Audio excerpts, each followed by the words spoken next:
Hello there, I'm Dr. Tim Sproule, and I want to talk to you today about breast augmentation surgery. This is something that a lot of patients know a lot about because it's so widespread on the internet and there's been so many controversies with it over the years.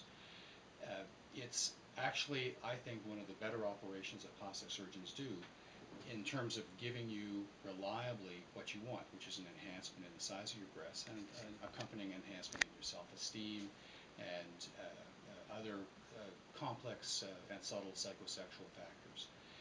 There's more than one kind of breast augmentation that can be done.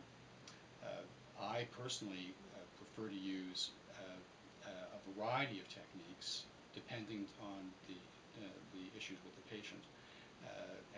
So I use a technique with an incision in the armpit sometimes. I use an incision around the areola sometimes, and an incision underneath the breast sometimes. And I do that for reasons that are individually unique to patients. There's more than one kind of implant I use as well. There are implants that are just simple bags filled with water called saline implants. Here's an example of one of those. This is a saline implant. There's also gel implants, and a gel implant can be like this one, or you can get gel implants that have a form, stable fullness of the lower pole of the implant so that you get more projection of the lower pole. And these can be useful for certain unique situations.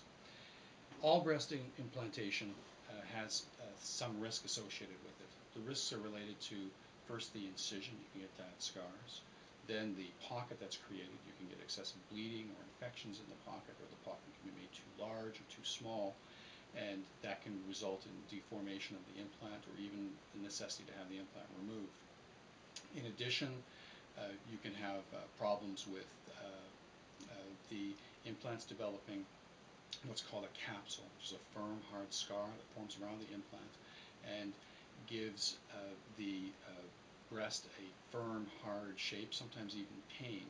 And this is something that happens between 20 and 30% of cases, and usually is something that's quite easily fixed with a simple reoperation where the capsule is broken down. The ultimate result in the patient will be variable, dependent on a lot of different factors: the size of the original breast, the height of the patient, whether or not there's any asymmetry to start with beforehand, and a myriad of other subtle factors.